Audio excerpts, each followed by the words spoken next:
This is Candid Conversations with Dr. Mayfield, a podcast that resources families and friends with tools to have important conversations about mental and emotional health.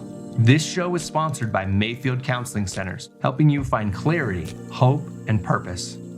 Here's your host, Trevor Sheeran.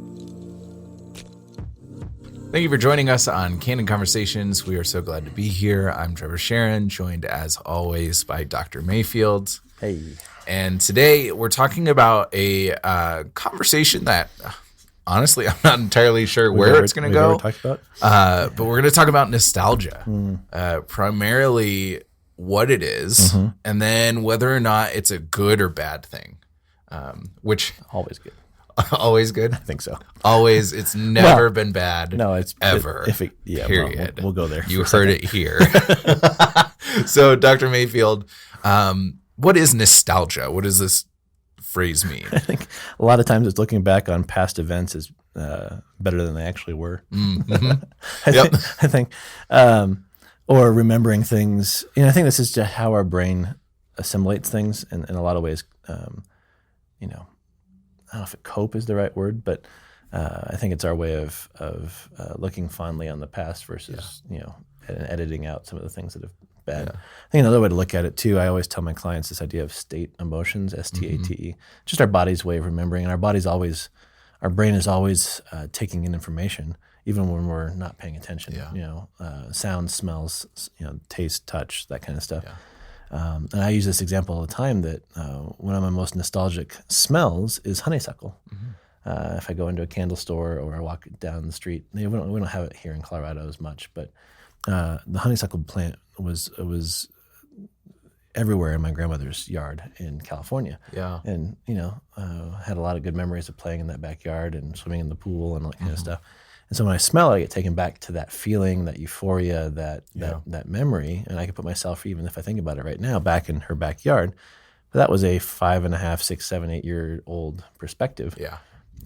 And so I don't remember, unless it was traumatic, I don't remember much of the bad stuff. I remember that kind of that nostalgic piece. But one of the things we brought up before we started recording was this, why are the 90s so nostalgic? And which, honestly, maybe a little bit of the millennial in me. Or the 80s. Yeah. But as we start seeing, it's funny because Sarah and I were talking about this yesterday. I'm like, are shoulder pads back in style? Yeah. And we have our cousin living with us right now, and she started laughing. She's in her early 20s, and she goes, "No, they're trying, but it's not going to happen." Yeah. Or parachute pants, or the flat top, or the cycle of fashion, right? The mutton chop sideburns.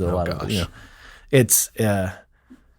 But what? How do you experience nostalgia? How do you see it?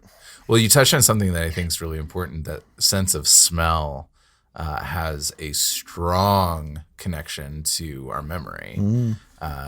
Stronger than some of our other senses, for sure. And so being able to smell something that brings you back is such a common experience. I think for me, I recognized pretty early on, because during high school, I was miserable. I was depressed. I was self-harming. I was trying to kill myself, like all of these things. And so it wasn't a good time. Right.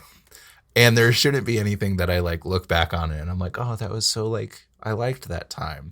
But there are times when I look back on that season and I'm like, oh, things were nice back then. And recognizing kind of, I call it a little bit of the Michael Scott syndrome. So Michael Scott, for those that don't know, is a character from The Office show. And he has several pretty rough relationships through the seasons, and at one point he goes back and he contacts all of them because he has essentially an ingrown hair on his lip that he thinks is herpes, and blah, blah, a whole story. But he calls them and he's trying to have this rekindling of the romance with each person, even though one abused him and another one he proposed on the third date, and all of these things that just don't make sense, but his heart is longing to go back to that time. And I think we can so often romanticize the past, and especially in moments of distress, we can say like, oh, things weren't this bad back weren't that then. bad. What are you talking about? Yeah, no. Even though they probably weren't all that different. No. And I think that's it's the taking a look at the past through the eyes of our maturity and our experiences today that I think that changes that, right? So I could sit here today going, this is wrong, this is wrong, this is hard, this is hard, this is hard. Man, I wish, there was such a simpler time back when we first got married. Well, no, I was in grad school and we were barely scraping 2 pennies together, and that was stressful. Yeah. But why was that nostalgic? Well, it was, I don't, and so I think it's okay to reflect on those kind of things. I do think, though, you asked the question, is nostalgia good or bad?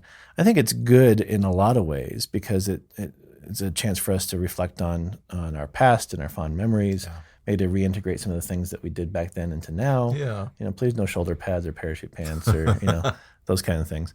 But it could be a chance for us to reflect, to give thanks, and then to make sure that we're taking advantage of those moments now. It could be bad, though, if we get stuck there. And I joke that there's no bad, but there is bad because I think you've met those people that are like not at all engaged on the present or their future. They're always just fawning over the past. Yeah.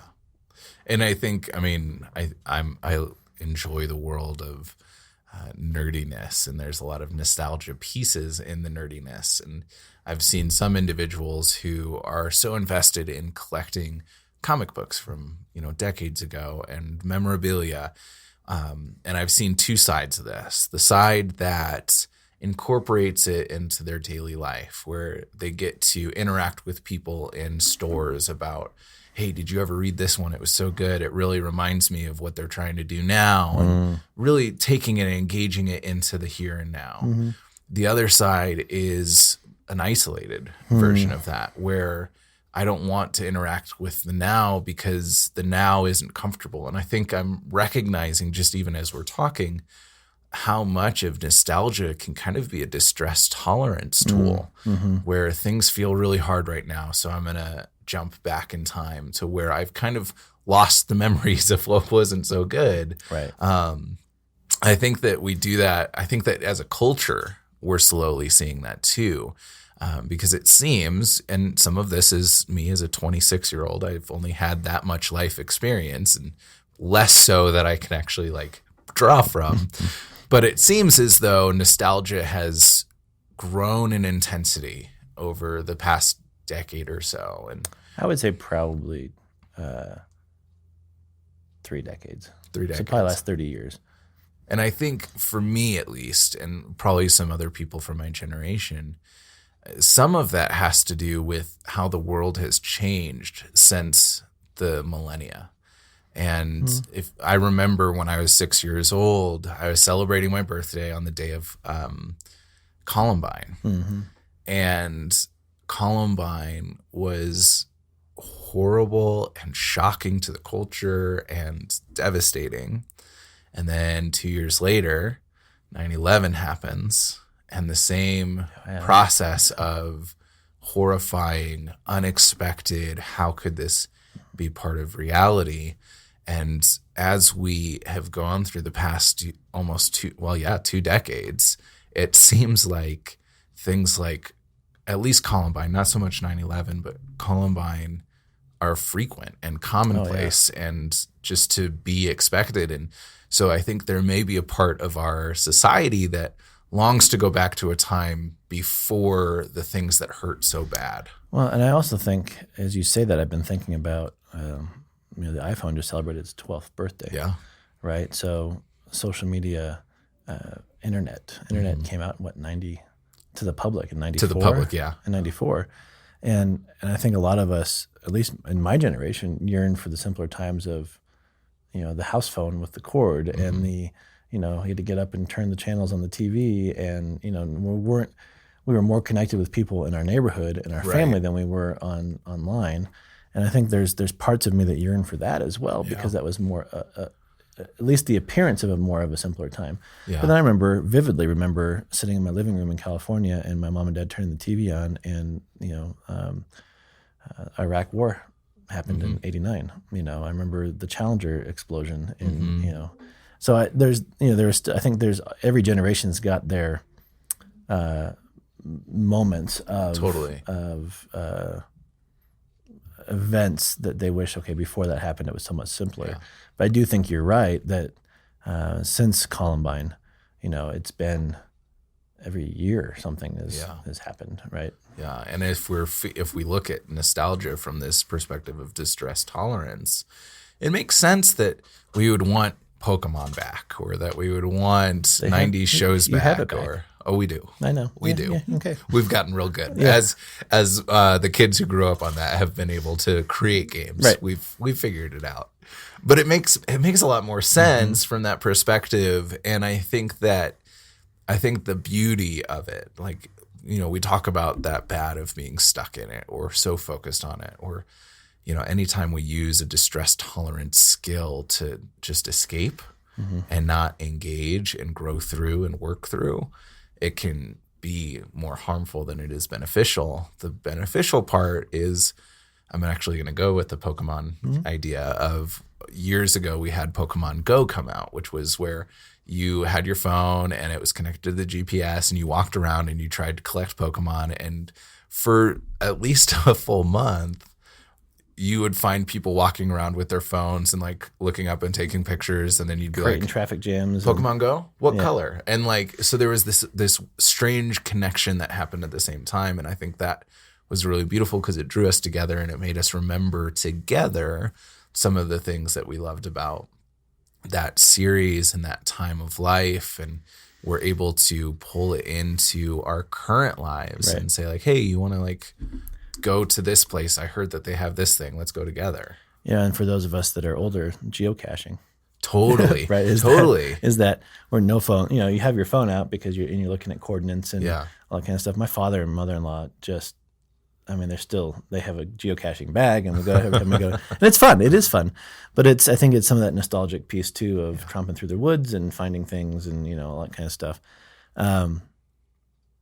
But you think of, what was it? There's how many Despicable Me's are there? Despicable 3, I think. 3.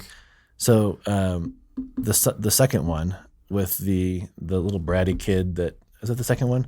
I've only seen. I don't remember. I haven't seen many. But I think that's a bad that's an example of a bad nostalgic because he was this 1990s, 1980s like kid wizard actor, and he got all the fame, and then when his voice changed and he got pimples, and all that kind of stuff. But he stayed in that character even into adulthood, and he wouldn't let it go, and that was his persona.